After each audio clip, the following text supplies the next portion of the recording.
آرمینا کا بادشاہ بہت رحم دل اور رعایا کا خیال رکھنے والا تھا۔ وہ اپنی رعایا کی بہتری اور ان کی سہولتوں کے لیے ڈھیروں کام کرتا۔ بادشاہ دن رات اپنی رعایا کے حالات کی خبر رکھتا۔ جب دل چاہتا وہ بھیس بدل کر گلی کوچوں کا دورہ کرتا اور ضرورت مندوں کی ضرورت پوری کرتا۔ بادشاہ اپنی رعایا کی تعلیمی، معاشی اور علمی سہولتوں کو ہمیشہ سرفہرست رکھتا تھا۔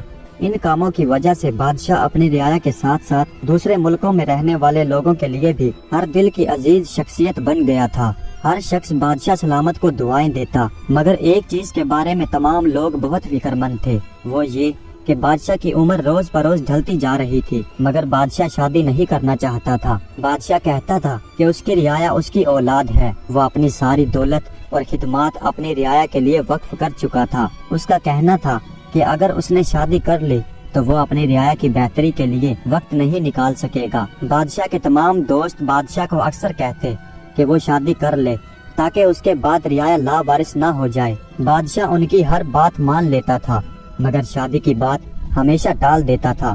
ایک دن تمام وزیروں نے مل کر بادشاہ سے کہا، بادشاہ سلامت، اگر آپ ہمارے بادشاہ رہنا چاہتے ہیں تو آپ کو فوراً شادی کرنی ہوگی۔ بادشاہ نے کہا، اگر تم سب کی یہی خواہش ہے تو میں شادی کرنے کے لیے تیار ہوں، مگر میں ایسی لڑکی سے شادی کروں گا جو 100 فٹ کے فاصلے سے سیب پھینکے اور میرا تاج گرا دے۔ اگر تم لوگ ایسی لڑکی کو ڈھونڈ لو تو میں شادی کر لوں گا۔ تمام وزیر بادشاہ کی رضامندی پر خوش ہو گئے اور بادشاہ کی خواہش پر ایسی لڑکی کو ڈھونڈنے لگے جو 100 فٹ سے سیب پھینک کر بادشاہ کا تاج گرا دے۔ چند دنوں بعد تمام وزیروں نے آرمینا کی تمام خوبصورت، ذہین اور تمام بہادر لڑکیوں کو محل میں اکٹھا کیا اور ہر لڑکی کے ہاتھ میں سیب پکڑا دیا۔ بادشاہ کو ایک کھلے میدان میں شاہی کرسی پر بٹھا دیا گیا اور تمام لڑکیوں کو میدان میں لا کر مقابلہ شروع کرنے کا اعلان کر دیا گیا۔ اب تمام لڑکیاں باری باری آگے بڑھ کر بادشاہ کے سر پر رکھے تاج کا نشانہ لے کر سیب پھینکتی تو سیب تاج کی بجائے ادھر ادھر گر جاتا۔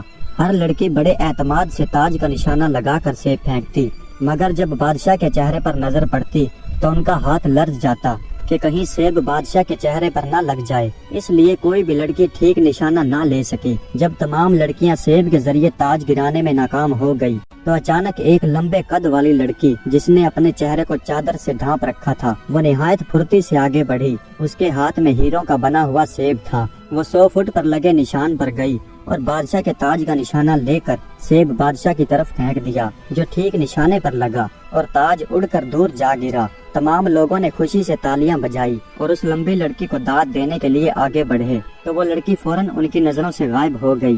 تمام لوگ حیران ہو گئے کہ وہ لڑکی ابھی تو اسی جگہ پر تھی اور سب کی نظروں کے سامنے سے غائب کیسے ہو گئی۔ بادشاہ نے فوراً اپنے سپاہیوں کو حکم دیا کہ فوراً لڑکی کو تلاش کرو۔ تمام وزیروں اور سپاہیوں نے ہر گاؤں، ہر شہر اور ہر علاقہ دیکھا، مگر وہ لڑکی کہیں نہ ملی۔ چند مہینوں بعد بادشاہ نے پھر تمام خوبصورت اور بہادر لڑکیوں کو اکٹھا کیا اور سیب پھینک کر تاج گرانے کا مقابلہ شروع کروایا۔ تمام لڑکیوں نے نئے نئے جذبے اور خوشی سے سیب پھینکا، مگر پھر بھی کوئی لڑکی کامیاب نہ ہو سکی۔ اتنے میں پھر وہی لمبی لڑکی بادشاہ کے سامنے آئی اور اس نے ہیروں کا بنا ہوا سیب پھینکا اور بادشاہ کے سر پر رکھا تاج گرا دیا اور پھر غائب ہو گئی۔ بادشاہ کے سپاہیوں نے اس لڑکی کو بہت تلاش کیا، مگر کہیں نہ ملی۔ بادشاہ نے جان بوجھ کر دوبارہ ان تمام لڑکیوں کو بلایا جنہوں نے پہلے والے مقابلوں میں حصہ لیا تھا۔ اب بادشاہ نے تمام سپاہیوں کو ہوشیار رہنے کا حکم دیا اور مقابلہ شروع کروا دیا۔ ہر لڑکی آگے بڑھتی اور سیب پھینک کر بادشاہ کے سر پر رکھے تاج کو نیچے گرانے کی کوشش کرتی، مگر ہر لڑکی کا نشانہ خطا ہو جاتا۔ اب آخر میں وہی لڑکی سامنے آئی اور اس نے ہیروں کا سیب پھینک کر دوبارہ بادشاہ کا تاج گرا دیا۔ بادشاہ کے سپاہی لڑکی کو پکڑنے کے لیے آگے بڑھے، مگر وہ نہایت پھرتی سے دوڑتی ہوئی غائب ہو گئی۔ تمام سپاہی ناکام ہو کر واپس لوٹ آئے تو بادشاہ کو ان پر سخت غصہ آیا اور بہت اداس رہنے لگا۔ اب بادشاہ کا کہیں بھی دل نہیں لگتا تھا، ہر وقت اداس رہتا اور اپنی رعایا کی دیکھ بھال بھی نہیں کرتا تھا۔ اب بادشاہ روزانہ صبح کو اکیلا شکار کھیلنے کے لیے نکل جاتا اور شام کو واپس اپنے محل آتا۔ بادشاہ کی حالت دیکھ کر اس کے قریبی دوست اور وزیر پریشان ہو گئے۔ انہوں نے کئی مرتبہ بادشاہ کا دل بہلانے کی کوشش کی، مگر وہ سب ناکام رہے۔ ایک دن بادشاہ جنگل میں شکار کھیلتے کھیلتے بہت دور نکل گیا۔ جب شام ہوئی تو اس کو اپنی غلطی کا احساس ہوا۔ وہ واپس جانے کے لیے مڑا تو راستہ بھول گیا۔ آہستہ آہستہ رات کا اندھیرا گہرا ہو رہا تھا بادشاہ بہت پریشان ہوا کہ اب وہ واپس کیسے جائے گا یا رات کہاں گزارے گا۔ اچانک بادشاہ کو دور سے ہلکی سی روشنی نظر آئی۔ بادشاہ اس روشنی کی طرف چل پڑا۔ یہ روشنی ایک بڑھیا کے گھر سے نکل رہی تھی۔ اس عورت کی 2 بیٹیاں تھی، وہ دونوں ہی بہت خوبصورت تھی۔ بادشاہ نے گھر کا دروازہ کھٹکھٹایا اور اندر آنے کی اجازت مانگی، مگر ان لڑکیوں نے نہایت بے رخی سے اس کو جھڑک دیا اور گھر میں داخل ہونے سے منع کر دیا۔ اسی دوران ان لڑکیوں کی ماں دروازے پر آ گئی، جس نے بادشاہ کو پہچان لیا اور اس کی آنکھیں کھلی کی کھلی رہ گئی۔ اس نے اپنی بیٹیوں کو ڈانٹا اور بادشاہ کو اندر لے آئی۔ بڑھیا نے بادشاہ کے لیے صاف ستھرا بستر بچھایا اور بادشاہ کو تازہ انار کا جوس پیش کیا۔ رات کو جب بادشاہ سونے لگا تو بادشاہ کو ساتھ والے کمرے میں اس بوڑھی عورت کے چیخ چیخ کر بولنے کی آواز آئی۔ وہ کسی لڑکی کو ڈانٹ رہی تھی۔ بادشاہ نے سوچا کہ یہ عورت غلطی پر اپنی بیٹیوں کو ڈانٹ رہی ہوگی، یہ ان کا گھریلو معاملہ ہے، اس لیے وہ آرام سے بستر پر سو گیا۔ صبح جب بادشاہ نے ناشتہ کر کے جانے کی اجازت لی تو اس نے عورت سے پوچھا، رات کو آپ کس بیٹی پر ناراض ہو رہی تھی؟ بوڑھی عورت بولی، میری 2 سگی بیٹیاں ہیں اور ایک ستیلی بیٹی ہے۔ سگی بیٹیاں بہت خوبصورت ہیں، مگر ستیلی بیٹی کا رنگ ذرا سانولا ہے، مگر وہ خود کو بہت خوبصورت سمجھتی ہے۔ یہ لڑکی بہت کامچور اور نکمی ہے، سارا دن ایک الو سے کھیلتی رہتی ہے۔ یہ الو کئی دنوں سے ہمارے گھر میں آیا ہوا ہے۔ رات کو میں اس لڑکی کو اس لیے ڈانٹ رہی تھی کہ اس نے خود کھانا نہیں کھایا اور اپنے حصے کی تمام روٹیاں الو کو کھلا دی، کیونکہ الو نے اس کو 3 ایسے سیب دیے ہیں جن پر ہیرے جڑے ہوئے ہیں۔ بادشاہ نے بوڑھی عورت کی بات سنی تو بادشاہ چونک کر رہ گیا اور خوشی سے اچھل پڑا۔ بادشاہ نے کہا، بڑی اماں، آپ اپنی ستیلی بیٹی کو بلائیں، میں اسے دیکھنا چاہتا ہوں۔ بوڑھی عورت نے اس لڑکی کو آواز دی، ارے او ڈائن، ادھر آؤ۔ تھوڑی دیر میں دروازہ کھلا اور ایک لمبے قد والی لڑکی پھٹے پرانے کپڑے پہنے اندر سے آئی۔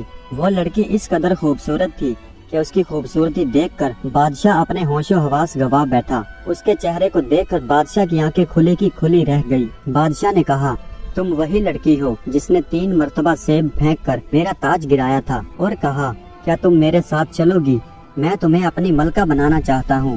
لڑکی نے جھکی ہوئی نظروں سے اپنی ستیلی ماں کی طرف دیکھا اور بادشاہ سے کہا، جی میں وہی لڑکی ہوں، میں نے بھی سیب کے ذریعے تاج گرانے کے مقابلے کا سنا تھا، مگر میں اتنی خوبصورت نہیں تھی، اس لیے زیادہ دیر تک آپ کے سامنے نہ ٹھہر سکی۔ بادشاہ نے لڑکی سے کہا، تم واقعی بہت خوبصورت ہو، میری رعایا تمہیں ملکہ کے روپ میں بہت پسند کرے گی۔ لڑکی بادشاہ کے ساتھ جانے پر راضی ہو گئی۔ جب بوڑھی عورت نے یہ سارا ماجرا دیکھا تو بوڑھی عورت بادشاہ سے کہنے لگی کہ وہ اس کی سگی بیٹیوں میں سے کسی ایک سے شادی کر لے، وہ بہت خوبصورت ہیں۔ مگر بادشاہ نے کہا، نہیں، مجھے یہی لڑکی پسند ہے، میں اسی کو اپنی ملکہ بناؤں گا۔ بوڑھی عورت بادشاہ کی بات سن کر خاموش ہو گئی۔ بادشاہ نے اس لمبی لڑکی کو اپنے ساتھ گھوڑے پر بٹھایا اور محل لے آیا، جہاں سب لوگ بادشاہ کے اچانک چلے جانے پر پریشان تھے۔ انہوں نے جب بادشاہ کو دیکھا تو بہت خوش ہوئے اور چند دنوں بعد بادشاہ کی اس لڑکی سے شادی ہو گئی اور وہ ہنسی خوشی زندگی گزارنے لگے۔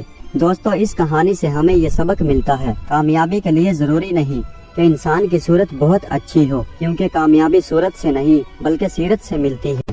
دوستو، امید کرتا ہوں کہ یہ ویڈیو آپ کو پسند آئی ہوگی۔ ویڈیو اچھی لگی ہو تو کمنٹس میں اپنی رائے کا اظہار ضرور کیجیے گا۔ ہمارے چینل کو سبسکرائب کر دیجیے گا۔ ویڈیو دیکھنے کا بہت بہت شکریہ۔